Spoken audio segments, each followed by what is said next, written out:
आदाब दोस्तों, आप सबका एक बार फिर से स्वागत है आपके YouTube चैनल यूनिफॉर्म सोसाइटी में। आज हमारे भारत देश में समस्याओं का अंबार लगा हुआ है। वर्षों की गुलामी ने हमारे दिल और दिमाग पर गहरा असर डाला है। भारत की एक ओर तो जहां विकास की ऊंचाई छूने के लिए तैयार है, वहीं वह दूसरी ओर पतन की शुरुआत भी कर चुका है। व्यापार, राजनीति, समाज और धर्म के साइड इफेक्ट तो देखने को मिल ही रहे, लेकिन इससे कहीं ज्यादा खतरनाक हो रहे हालात। संपूर्ण विश्व के भ्रष्ट और चालाक राजनेता भारत को निगलने की फिराक में बैठा है, क्योंकि भारत के राजनेता औसत दर्जे की सोच रखते हैं। हम लगातार बढ़ती जनसंख्या, काबू से बाहर होती महंगाई, गरीबी के कारण भूखमरी, समाज में जहर की तरह फैल रहा भ्रष्टाचार और देश के युवाओं को हर हफ्ते होता सच्चा प्यार जैसी समस्याओं की बात नहीं करेंगे। भारत में 29 राज्य और 7 केंद्र शासित प्रदेश है। सभी प्रदेश किसी न किसी समस्या से जूझ रहा है। कोई आबादी के दबाव से तो कोई भूखमरी से जूझ रहा है, कोई आतंकवाद या नक्सलवाद की समस्या से ग्रस्त है तो कोई प्राकृतिक आपदाओं से परेशान है, कोई निरक्षरता और बेरोजगारी से लड़ रहा है तो कोई सामाजिक असमानता और सांप्रदायिकता झेल रहा है। हम इन सभी समस्या को छोड़ भी दे तो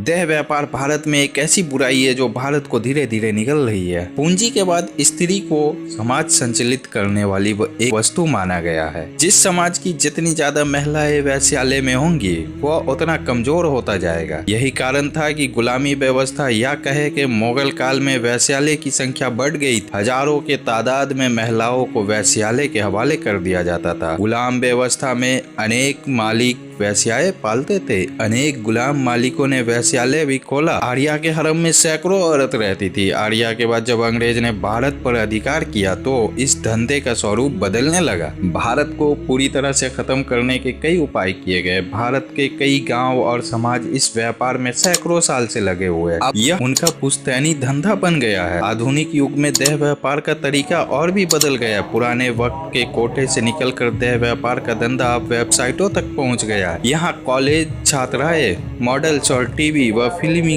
की नायिका तक उपलब्ध कराने का दावा किए गए। माना जाता है कि इस कारोबार में विदेशी लड़कियों के साथ मॉडल्स, कॉलेज गर्ल्स और बहुत जल्दी ऊंची छलांग लगाने की मध्यम वर्ग की महत्वाकांक्षी लड़कियों की संख्या बढ़ रही है। अब दलालों की पहचान मुश्किल हो गई है। इनके वेशभूषा, पहनावा व भाषा हाई प्रोफाइल है और उनका काम करने का ढंग पूरी तरह सुरक्षित है। ये न केवल विदेश से कॉल गर्ल्स मंगाते हैं, बल्कि बड़े कंपनियों के मेहमान के साथ कॉल गर्ल्स को विदेश की सैर भी कराते हैं। सेक्स एक बड़े कारोबार के रूप में परिवर्तित हो चुका है। इस कारोबार को चलाने के लिए बाकायदा ऑफिस खोले जा रहे हैं। इंटरनेट और मोबाइल पर आने वाली सूचनाओं के आधार पर कॉल गर्ल्स की बुकिंग होती है। देह व्यापार परंपरागत समाज के रेड लाइट या कोलकाता के सोनागाछी से निकलकर अब यह हाई प्रोफाइल लोगों का धंधा बन गया है। अब देह व्यापार आलीशान होटल, बंगला में चल रहा है। एक सर्वे के अनुसार कॉलेज और यूनिवर्सिटी की लड़कियों को इसमें आसानी से मनोवैज्ञानिक रूप से फंसाया जाता है। भारत के कुछ राज्य के कुछ क्षेत्र में आज भी देह व्यापार भले ही एक छोटी आबादी के लिए रोजी रोटी का जरिया बना हुआ है, लेकिन पिछले कुछ महीनों में जिस तरह देह व्यापार के हाई प्रोफाइल मामले सामने आए हैं, उससे यह बात तो साफ हो गया। देह व्यापार अब केवल मजबूरी न होकर धनवान बनने का एक हाई प्रोफाइल धंधा बन गया। नेता, अभिनेता और धर्माचार्य भी इस धंधा को चला रहे हैं। मनोरंजन के नाम पर चला रहे इस उद्योग में रेस्तरां और मसाज पार्लर के अलावा डांस बार, छोटे होटल और लॉज भी शामिल है। यह देश के लिए बहुत ही दुर्भाग्यपूर्ण स्थिति है। नेपाल और बांग्लादेश की महिलाएं तो अक्सर आसानी से तस्करों के हाथ लग जाती है, लेकिन अब भारत के कई गरीब क्षेत्र की महिलाओं को भी इस धंधे में तेजी से और बड़ी संख्या में ढकेला जा रहा है। देह के बढ़ते व्यापार के चलते अब मासूम लड़कियों को अगवा कर दूसरे देश में बेच दिया जाता है। कई लड़के प्रेम के जाल में फंसाकर लड़कियों का देह व्यापार में ढकेल देते हैं। इसके बदले उनको मोटी रकम मिल जाती है। देह व्यापार में कम उम्र की लड़कियों की मांग पिछले कुछ सालों में तेजी से बढ़ी है। दरअसल इस बढ़ोतरी के पीछे यह धारणा है कि किशोर उम्र की लड़कियों से यौन संबंध बनाने से HIV का संक्रमण का खतरा कम रहता है। सुंदर, आकर्षक व अत्यंत कम उम्र की युवतियों से दोस्ती कर अपना अकेलापन दूर करने का विज्ञापन देकर बोल्ड रिलेशन के माध्यम से लोगों को ठगने व उनसे देह व्यापार कराने